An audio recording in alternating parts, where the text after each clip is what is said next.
Hey guys, welcome back to my channel. So for this video I'm going to be covering over a Aria Montgomery / Lucy Hale Autumn Eyes look. I basically saw an image on Instagram posted by her on her account of course, but also on the popular page, so I obviously took a screenshot and so just fitting back my hair. And now I am using some of Lush Moisturiser Vanishing Cream just to obviously moisturise and hydrate my face. So we'll be doing first impressions on this Renaissance palette, but first I'm just getting to the foundation side of it. I don't really have too much of a verbal intro except this awkward one, so yeah. Anyway, blending my foundation in, now going over my concealers just to highlight under my eyes and get rid of that zombie look that most people have, including my forehead and chin. And just what's left on the sides of my cheeks. Then using my beauty blender to blend it all back in, pretty much every single spot.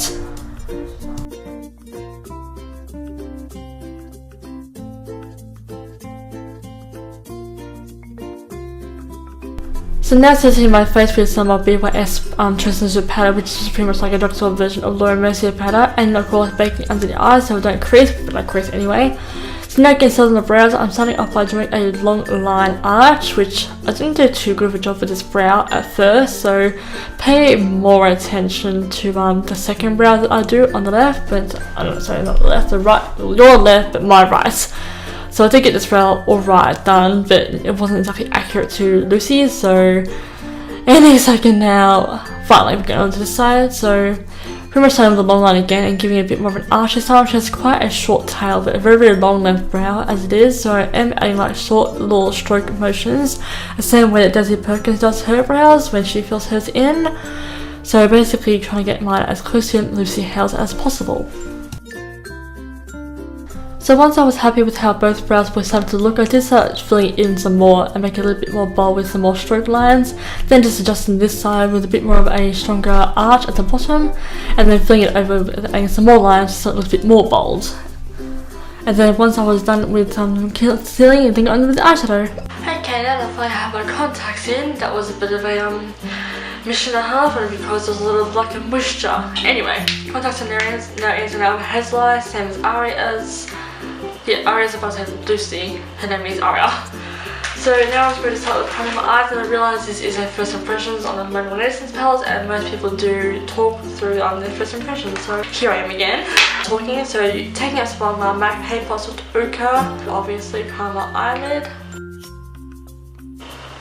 And I did also try to get my eyebrows as close to Lucy's as possible, Aria, either way.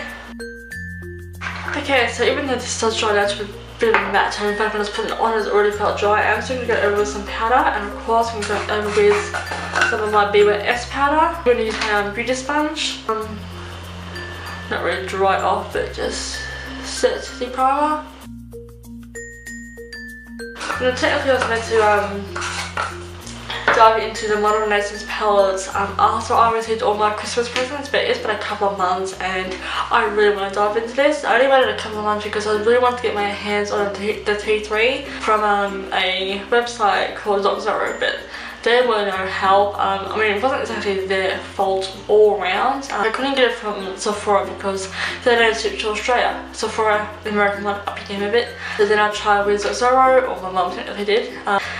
For some reason, they just somehow misplaced the parcel, so then through Amazon, and at the time they did have it, but then I was out of money and I had it, and I had money, and then they're out of stock and they've been out of stock since. Maybe they're back in stock again this time, but still. So I'm done waiting, so I'm going to dive straight into this as I've been missing out for a long time now. So as I said, this is the first impression, so I have not ever opened this palette up at all, ever. So it's nice and velvety smooth, at least the front of it is. And it is nice, it does come with a brush. We'll use the brush, just like with the Swan Queen palette. I did decide to use her brush that came with it. Well, performs. I'm going to be using this palette specifically for this look of turn on exposure again so you can see better. This picture of Lucy Hale, like a bit of a autumny look going on in her eyes, specifically the makeup look. I'm going to run a couple of swatches on my arm first with this colour just to see how well they perform. To my sister, however, they perform you had a diamond hair brush in just once and you picked up enough pigment. Hook my finger to the white one. and failed that because I didn't focus properly. One wipe, and that's a lot of pigments just for one little swipe. And a couple of swipes, you get quite a lot. Golden ochre, verma, or whatever it was. That'll make it for a pretty good highlight shade. Buon fresco. I apologise if I'm pronouncing some of these names wrong. I don't mean to. Beautiful shades. Pig bronze.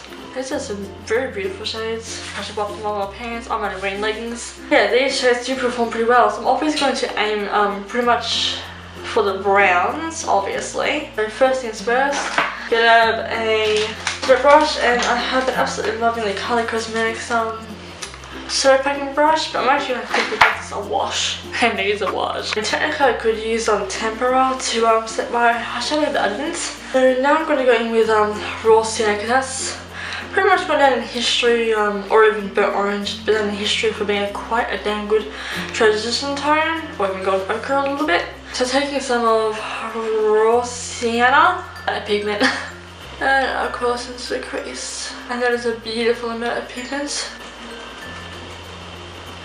So if I sound a bit nasally also, by the way, I think I am coming down with a bit of a cold. God damn it.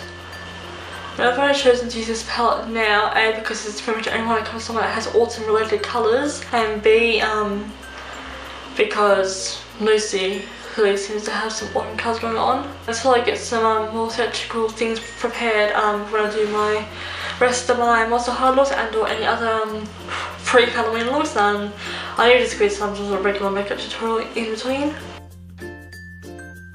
Also, I don't mind my cat roaming around the back. He's actually just waiting for food. And my sister is meant to feed him. You only need pretty much one dunk of this in a brush and you're good to go. So if there's pigment addicts out there, this and if you have just got your hands on this, of course, this palette will not disappoint you. Mind you, these tones are perfect for like autumn winter tones, because I am in autumn. But if you want to do an autumn related look. Okay, that's transition done. So now I'm going to go in with some of Arbly. Look at this colour scheme through my contacts. So what Aria has, Lucy has, what Lucy has. Aria is a character, Lucy is her offstage name. I might start with some burnt orange. Pretty much just everywhere. Ooh, that is a beautiful colour. I'm seeing what I'm definitely seeing what everyone's been raving about. Okay, now I'm definitely going to go in with some of Antique Bronze.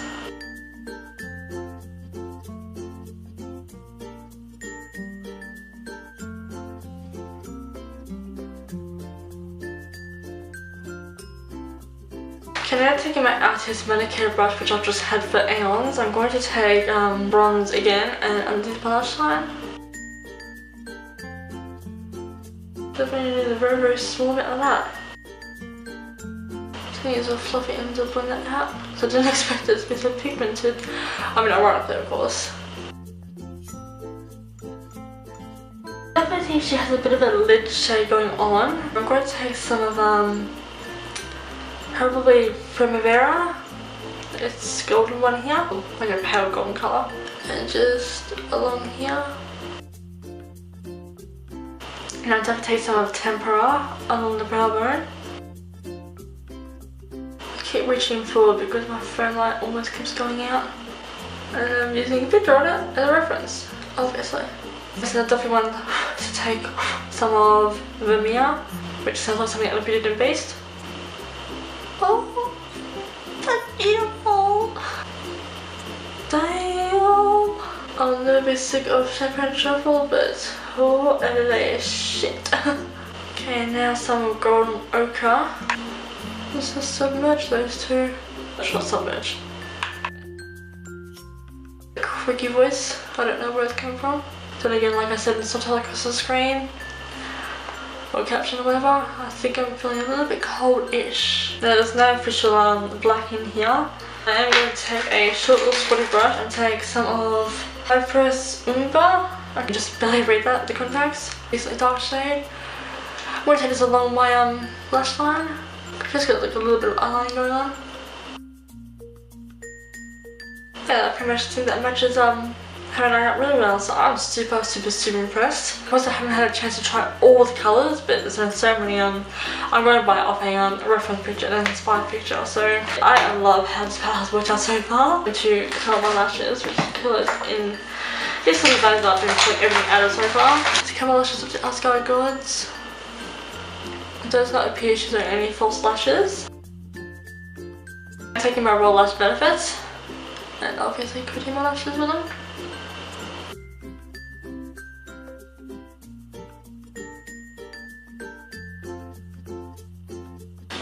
Okay, so just before I move on lips, I'm going to start bronzing. For the contour, this middle shade here because it's got brown tone, so it's perfect for contouring.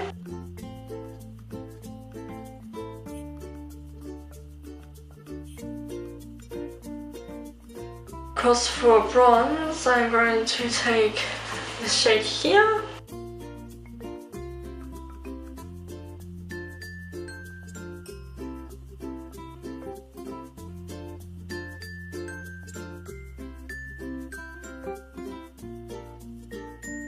Okay, so I'm definitely going to take the highlight shade again, the Mia, and probably using a big fluffy brush, so my extra beauty one. Falling love this guy all over again. Oh yeah. It was a lot more cheerful, except for some reason I just had this urge to keep quiet. Nobody's asleep or anything, but I just want to be a full horn. Still not happy to have a highlight on her nose, but I'm going to put just a little bit.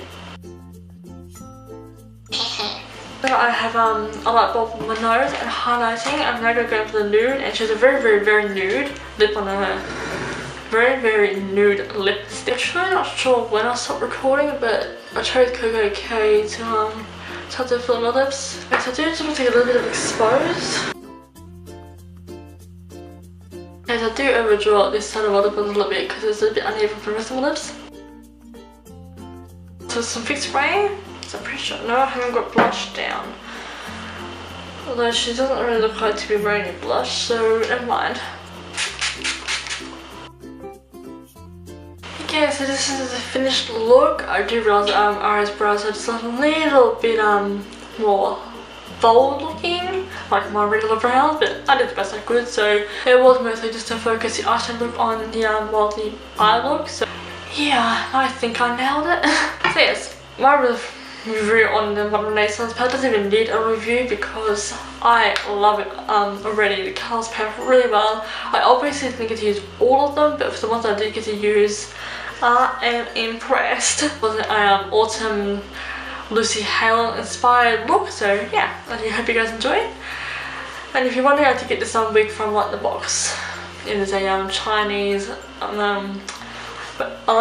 website. I think I got it for just about a little bit less than $20 or something like that, so not too bad. Anyway, I do hope you guys enjoyed this video, and I shall see you all for my future videos. I'm sorry if I seem to seem rather dull in this video. It's just for some reason I feel very tired around the eyes, and of course that affects the rest of the body, so therefore the whole body feels tired. Plus I think I'm done coming on the cold, like I said. Anyway, thank you all for watching, and I shall see you all for my future videos. Ciao!